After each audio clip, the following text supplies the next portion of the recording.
चलिए बच्चे, आज हम लोग पेंशन पढ़ने वाले हैं, यानी सैलरी चैप्टर का रिटायरमेंट के बाद का टॉपिक जो है वो पेंशन है।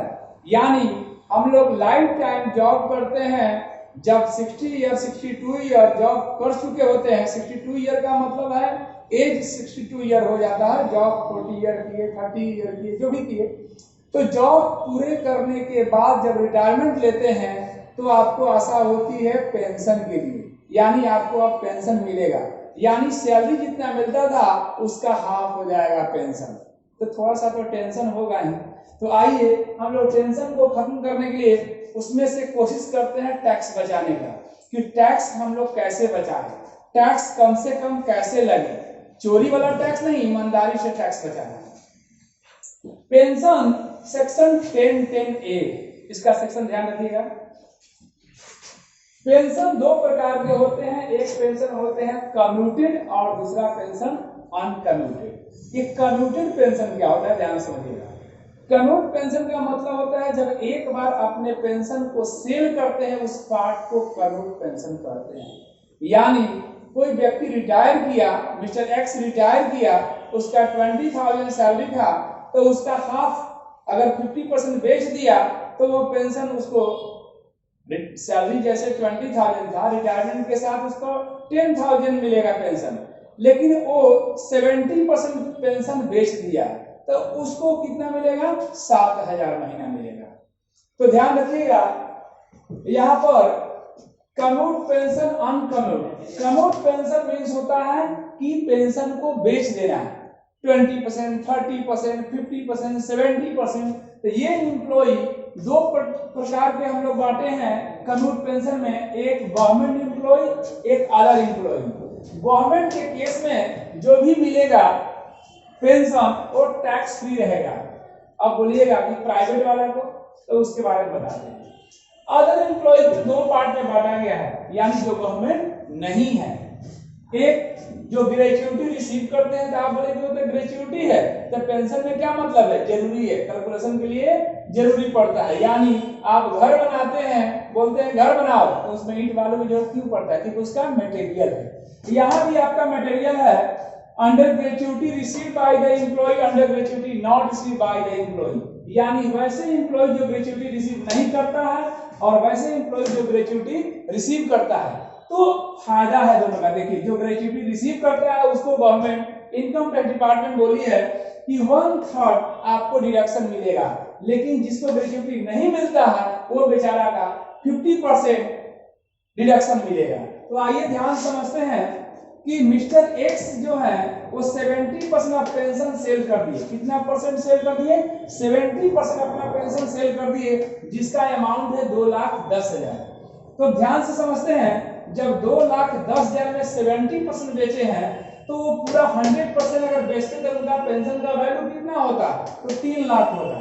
तो आइए इसके लिए हम लोग एक एक नियम से निकालते हैं कि 70% 2,10,000, तो 100% इक्वल टू वाट, तो क्रॉस मल्टीप्लीकेशन करेंगे, 2,10,000 इंटू 100 बाई 70। देखिए 2 lakh into 100 by 70 equal to 3 lakh. यानी ये 3 लाख अमाउंट आपको मिला नहीं है, इसको बोलते हैं ग्रॉस अमाउंट। क्या बोलते हैं, ग्रॉस अमाउंट। तो ग्रॉस अमाउंट हमारा 3 लाख आ गया, और ग्रॉस अमाउंट का 1/3 भाग डिडक्शन मिलता है, यानी 3 लाख का 1/3 1 लाख, यानी 2,10,000 आपको पेंशन मिला है।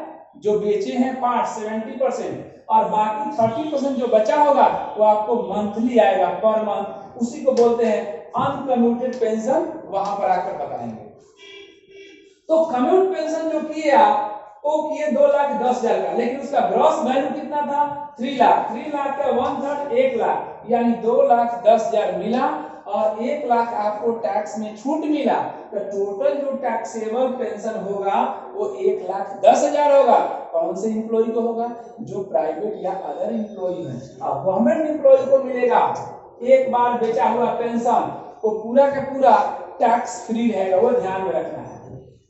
Second, under gratuity not received by the employ, वैसे एम्प्लॉय जो ग्रेच्युटी रिसीव नहीं करते हैं उनका भी डिडक्शन का 1/2 पार्ट मिलेगा, यानी 1/3 यहाँ, 1/2 यहाँ। मिस्टर एक्स ने 70% पेंशन भेजी। एग्जाम्पल दोनों में सेम लिए हैं कि आपको समझना आसान रहेगा। यानी एक ही व्यक्ति अगर मान लीजिए ग्रेच्युटी रिसीव करता है तो, और ग्रेच्युटी नहीं रिसीव करता है तब, दोनों में क्या क्या छूट मिलने का कंडीशन है वो आपको बताने की कोशिश कर रहे हैं। इसीलिए सेम एग्जाम्पल मैंने दिया है।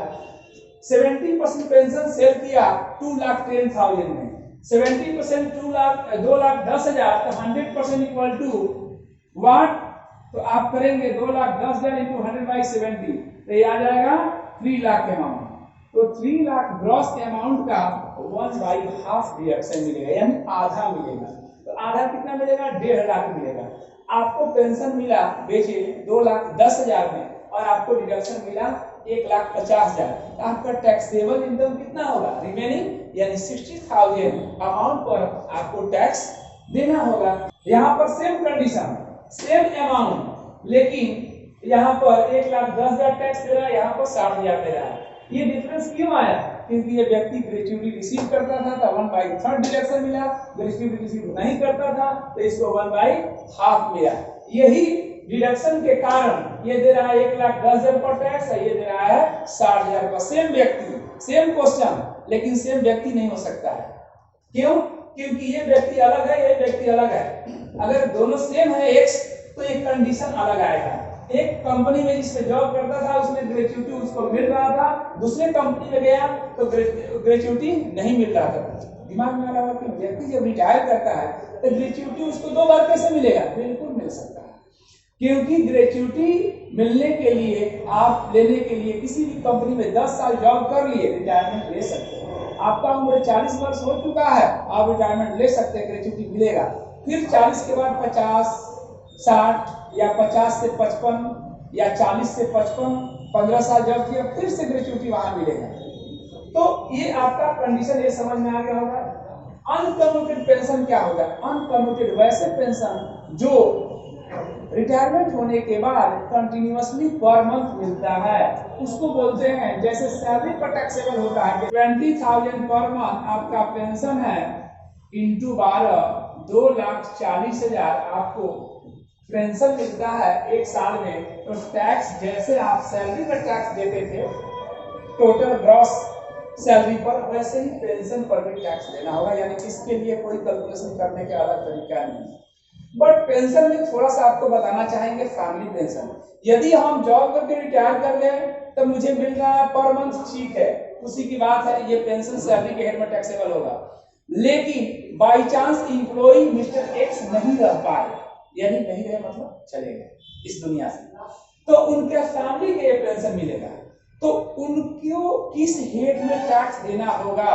क्योंकि उनके पत्नी से और एम्प्लॉयर के बीच का रिलेशन जो है एम्प्लॉयर एम्प्लॉई का नहीं है, तो सैलरी हेड में टैक्स नहीं लगेगा। उनको किस हेड में टैक्स लगेगा? अदर सोर्स हेड में लगेगा। किस हेड में लगेगा? अदर सोर्स हेड में टैक्सेबल होगा। तो अदर सोर्स हेड का टैक्सेबल का रूल है कि 15,000 ऑफ पेंशन या पेंशन रिसीव्ड या 15,000 of pension which ever is less, यानी आपका मैक्सिमम जो पेंशन मिला उसका 1/3 और 15,000 विच एवर इज लेस, जो दोनों में से कम होगा वही आपको डिडक्शन मिलेगा। यानी मैक्सिमम केस में आपको 15,000 तक ही डिडक्शन मिलेगा। जो आपको पेंशन मिला होगा उसमें से 15,000 माइनस कर देंगे और जो बचेगा वो in the head of other source taxable होगा। लेकिन एम्प्लॉई अगर आप हैं तो आपको जो पेंशन पर मंथ मिलेगा वो सैलरी हेड में टैक्सेबल होगा। Thank you.